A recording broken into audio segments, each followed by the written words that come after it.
জয় যিশু সবাইকে। সুপ্রিয় শ্রোতা বন্ধু, আবার আপনাদের সম্মুখে আরেকটি বার ঈশ্বরের বাক্যকে নিয়ে এসেছি। আর আজকের আমরা ঈশ্বরের বাক্যে যাওয়ার পূর্বে আমরা একটু সবাই মিলে নিজেদের চক্ষুকে একটি বারের জন্য বন্ধ করে প্রভুর কাছে প্রার্থনা করি। স্বর্গীয় পিতা, তোমায় ধন্যবাদ দিই। বিশেষ করে প্রভু গো, আজকের দিনে যে বিষয়টিকে নিয়ে আমরা আলোচনা করব, সেটি আমাদের কাছে জেগে থাকো আর প্রার্থনা করো যেন পরীক্ষায় না পড়ো। প্রভু গো, তুমি সেই গেতসেমানি বাগানে শিষ্যদের সাথে তাদেরকে সাথে নিয়ে তাদেরকে একটি স্থানে রেখে তুমি উঠে গেলে উপরে পাহাড়ে প্রার্থনা করার জন্য। আর প্রভু গো, তুমি সেখানে সেই মর্মান্তিক ভাবে প্রার্থনা করেছিলে। আজকে আমরা যারা প্রত্যেকে এই প্রার্থনার মধ্যে সামিল হয়েছি বা এই বাক্যকে শুনছি, প্রভু তুমি আমাদের হৃদয়কে তুমি স্পর্শ করো, আশীর্বাদ করো, যেন তোমার স্বর্গীয় আবেশে আমরা যেন উদ্দীপ্ত হতে পারি। আমাদের সঙ্গে থাকো এবং আশীর্বাদ করো। প্রার্থনা যিশু তোমার নামে চাই, আমেন। আমরা প্রার্থনা করেছি, আসুন আমরা সেই সাথে সাথে একটি গানের মধ্যে আসি। যদি আমাদের জানা থাকে একসাথে করতে পারি, যদি নাও জানা থাকে আমরা চেষ্টা করব যেন একসাথে আমরা সেই গানটিকে করতে পারি। জেগে থাকো প্রার্থনাতে, জয়ী হবে তুমি পরীক্ষাতে। জেগে থাকো প্রার্থনাতে, জয়ী হবে তুমি পরীক্ষাতে। চারিদিকে দেখো যে ঘোর আঁধার, পরীক্ষার কত গভীর খান। চারিদিকে দেখো যে ঘোর আঁধার, পরীক্ষার কত গভীর খান। সাবধানে তোমার পা ফেলতে, সাবধানে তোমার পা ফেলতে।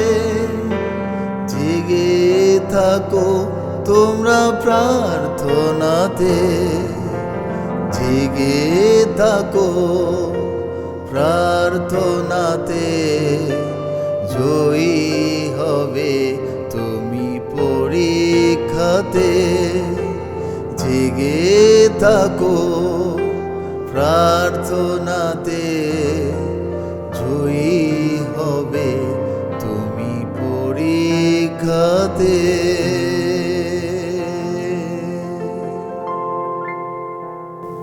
ধন্যবাদ সবাইকে প্রভু যিশুর নামে।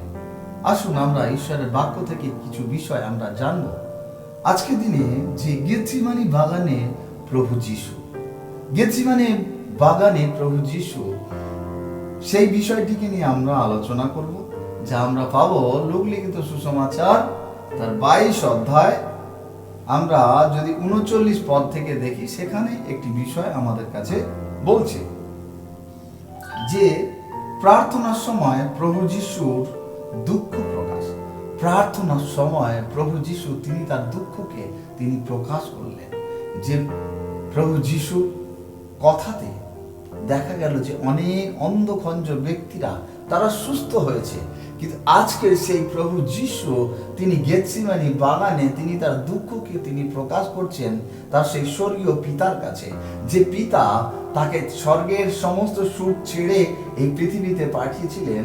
আজকে এমন একটা মর্মান্তিক বিষয়, যে বিষয়ের জন্য তিনি তার সেই স্বর্গীয় পিতাকে বলছে, জানাচ্ছে তার দুঃখ কষ্টের কথাকে।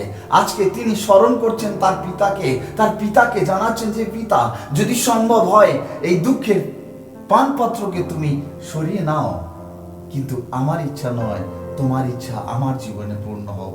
খ্রিস্টের প্রিয় ভাই বোন, ভাবুন একটিবার, যে প্রভু যিশুকে আমরা আমন্ত্রণ জানিয়েছি, যে প্রভু যিশুকে আমরা রাজা বলে স্বীকার করেছি, যে প্রভু যিশুর জন্য আমরা কাতারে কাতারে মানুষ দাঁড়িয়েছিলাম, আমরা উচ্চ রবে চিৎকার করেছি, হালেলুয়া হালেলুয়া বলে আমরা স্বীকার করেছি, হোসান্না, ধন্য যিনি প্রভুর নামে আসিতেছেন, ঊর্ধ্ব লোকে হোসান্না।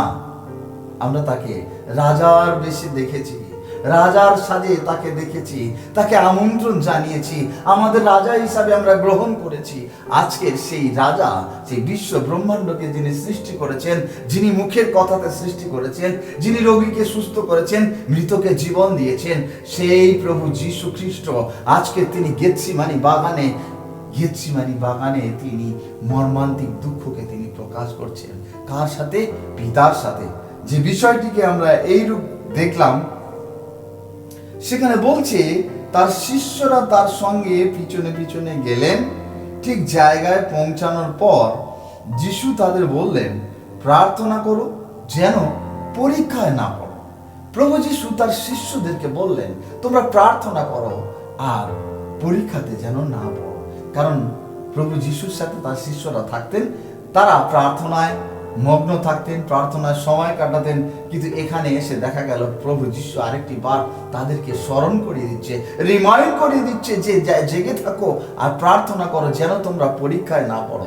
আজকের খ্রিস্টীতে প্রিয় ভাই বোন, আমি আপনি যে যেখানে আছি, ঈশ্বরের বাক্যকে শুনছি, আজকে আমি আপনি প্রত্যেকে যেন এইভাবে আমরা নিজেদের মনকে প্রস্তুত করতে পারি।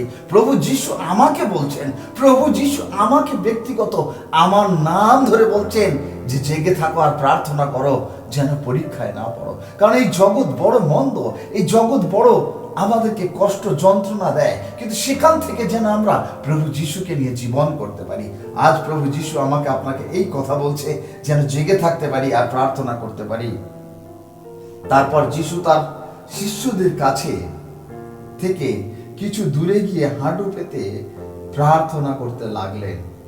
প্রভু যিশু তার শিষ্যদের কাছে থেকে একটু দূরে তিনি সরে গেলেন, গিয়ে তিনি হাঁটু পেতে প্রার্থনা করতে লাগলেন।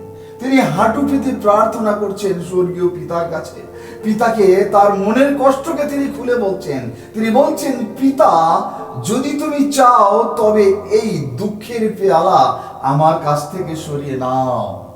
তিনি পিতা ঈশ্বরের কাছে প্রার্থনা করছেন। তিনি নিজের হাঁটুকে পেতেছেন আর তিনি প্রার্থনা করছেন যে ঈশ্বর, যদি সম্ভব হয় আজকের দিনে আমি তোমার কাছে চাইছি, যদি সম্ভব হয় এই ব্যথার পানপত্রকে তুমি দূরে সরিয়ে নাও, কিন্তু আমার ইচ্ছা নয়, তোমার ইচ্ছাই মতোই তাই হোক। তখন স্বর্গ থেকে একজন দূত এসে যিশুকে শক্তি প্রদান করলেন।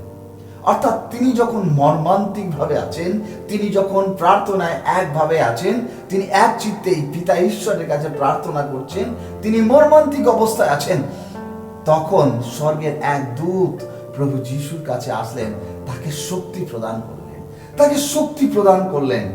তখন দেখা গেল ঈশ্বরের বাক্য ঠিক এইরূপ বলছে, মনের কষ্টে যিশু আরো আকুল ভাবে প্রার্থনা করলেন। বলছে যে মনের কষ্টে প্রভু যিশু আকুল ভাবে প্রার্থনা করলেন। কেন আজকে তার এত আকুল ভাবে তিনি প্রার্থনা করছেন? কেন তিনি আজকে পিপাসিত? তিনি পিপাসিত আমাদের জন্য, যে কষ্টের মধ্য থেকে আমাকে পরিচালিত হতে হবে, এই কষ্টের মধ্য থেকে আমাকে চলতে হবে। আর আজকে তিনি দেখা যায় যে তিনি যে বিষয়টিকে আমরা আলোচনা করছি, সেখানে আমাদের জন্য এইরূপ বলছে যে প্রভু যিশু একটা সময় দেখা গেল যে তখন মনের কষ্টে যিশু আরো আকুল ভাবে প্রার্থনা করলেন। তার গায়ের ঘাম রক্তের ফোঁটার আকারে বা ফোঁটার মতো হয়ে মাটিতে ঝরে পড়তে লাগলো। বলছে তিনি যখন আকুল ভাবে আরো বেশি করে আকুল ভাবে যখন প্রার্থনা করছিলেন, তিনি যখন পিতার সাথে একটা আত্মার সাথে একটা সুন্দর সম্পর্ক স্থাপন হয়ে গেছে, তিনি যখন আকুল ভাবে প্রার্থনা করছিলেন, আর সেই প্রার্থনার সময় তার গায়ের ঘাম রক্ত সে ফোঁটায় পড়ছে। এই কথা এখানে বাইবেল আমাদেরকে উল্লেখ করছে। মাটিতে পড়তে লাগলো। প্রার্থনার পরে তিনি উঠে তার শিষ্যদের কাছে আসলেন। মনের দুঃখে ক্লান্ত হয়ে শিষ্যরা ঘুমিয়ে পড়েছেন দেখে যিশু তাদের বললেন, কেন ঘুমাচ্ছ? জিজ্ঞাসা চিহ্ন, কেন ঘুমাচ্ছ? আজকেরও আমাদের কাছে একটা জিজ্ঞাসা চিহ্ন আমরা লাগিয়ে দিই। আমরা প্রার্থনা করার সময় অনেক সময় আমরা ঘুমিয়ে পড়ি, অনেক সময় আমরা ঘুমিয়ে যাই। আজকে জিজ্ঞাসা চিহ্ন, কেন আমরা ঘুমাচ্ছি? কেন প্রার্থনা করছি না? ঈশ্বরের বাক্য আমাদেরকে বলছে, উঠে প্রার্থনা করো যেন পরীক্ষায় না পড়ো। আজকের মূল বিষয় হচ্ছে এটাই, জেগে থাকো আর প্রার্থনা করো যেন পরীক্ষায় না পড়ো। আমরাও যেন পরীক্ষায় না পড়ি। পরীক্ষা থাকবে, সমস্যা থাকবে, কষ্ট থাকবে, কিন্তু প্রভুর কাছে যখন আমরা প্রার্থনা করবো এক চিত্তে, আর প্রভু যিশু আমাদের প্রার্থনা শুনবেন। তাই আজ যদি দেখি ঈশ্বরের বাক্য আমাদের প্রত্যেকের জীবনকে উৎসাহিত করুক, প্রত্যেকের জীবনে আনন্দ খুশি নিয়ে আসুক, যে ঈশ্বরের বাক্য আমাকে আপনাকে বলছে জেগে থাকো আর প্রার্থনা করো। আজকের খ্রিস্টীতে প্রিয় ভাই বোন, আমরা প্রত্যেকে জেগে থেকে প্রার্থনা করি। শয়তান সে গর্জনকারী সিংহের ন্যায় ওত পেতে আছে কিংবা গর্জন করছে, কিন্তু সেই শয়তানকে আমরা যিশুর নামে পরাজিত করব প্রার্থনার দ্বারায়। সেই প্রার্থনার শক্ত হাতিয়ারকে আমরা যেন ধরে রাখতে পারি এবং প্রার্থনার দ্বারা আমরা শয়তানকে যিশুর নামে আমরা পরাজিত করব। যে শয়তান প্রত্যেকটা সময় হেরে গেছে, সেই শয়তান যদি আমাদেরকে প্রতিবন্ধকতা স্বরূপ আমাদের সম্মুখে এসে দাঁড়ায়, আর তাকে যেন যিশুর নামে ধমক দিয়ে বলতে পারি, দূর হ শয়তান।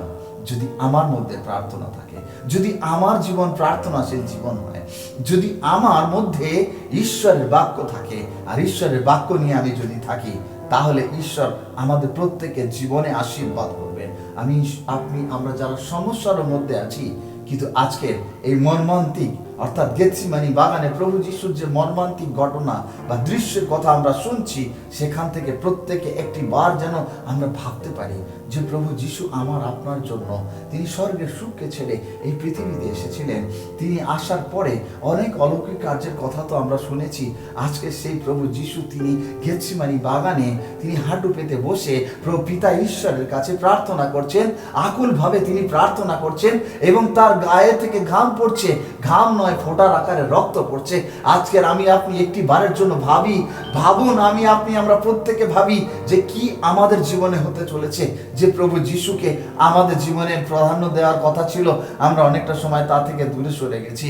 আজকের আমাদেরকে প্রভু যিশু বলছেন, তোমরা জেগে থাকো আর প্রার্থনা করো, অবিরত প্রার্থনা করো যেন পরীক্ষায় না পড়ো। তাই আজ আপনি প্রত্যেকে উচ্চ কণ্ঠে প্রভু তোমার কাছে যেন স্বীকার করতে পারি যে আমি জেগে থাকবো আর প্রার্থনা করব, আর সমস্ত শয়তানের প্রতিকূল অবস্থা থেকে আমি বেরিয়ে আসতে পারবো।